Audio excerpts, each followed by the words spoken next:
সিরিয়ার নির্মম স্বৈরশাসক আসাদ দেশ ছেড়ে পালিয়ে যাওয়ার পর ওই দেশের গুরুত্বপূর্ণ সব সরকারি ভবন ও সামরিক বাহিনীর অবকাঠামোগুলো সব নির্বিচারে বিমান হামলা চালিয়ে ধ্বংস করে ফেলছে যুক্তরাষ্ট্র ও ইসরায়েল। সিরিয়ার বিভিন্ন সামরিক টার্গেটে ইসরায়েলের বিমানগুলোর অন্তত 100 হামলার খবর দিয়েছে।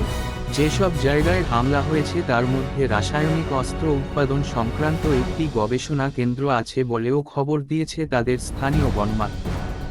ইসরায়েল বলছে আসাদ সরকারের পতনের পর অস্ত্র যাতে উগ্রপন্থীদের হাতে চলে না যায় সেজন্য তারা পদক্ষেপ নিয়েছে।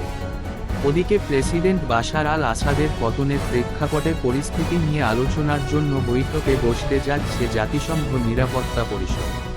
এসওএইচআর বলছে গত 2 দিনে সিরিয়ায় শত শত হামলা চালিয়েছে ইসরায়েলি বিমানগুলো। সাথে রাসায়নিক অস্ত্রও ব্যবহার করা হয়েছে। এই অস্ত্র কারো মৃত্যু বা ক্ষতি করার কাজে ব্যবহৃত হয়। যদিও আন্তর্জাতিক আইন অনুযায়ী রাসায়নিক অস্ত্রের ব্যবহার নিষিদ্ধ, এমনকি সামরিক স্থাপনাকে টার্গেট করার ক্ষেত্রেও। কারণ এই অস্ত্র ছড়িয়ে পড়ে চারিদিকে, কোনো সুনির্দিষ্ট টার্গেটে এটা সীমাবদ্ধ থাকে না, যা খুব উদ্বেগের বিষয় বলে গণ্য করা হয়।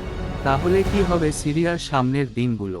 ধন্যবাদ সকলকেই পাশে থাকার জন্য। পরবর্তী আপডেট পাওয়ার জন্য চ্যানেলটিকে ফলো দিয়ে রাখবেন।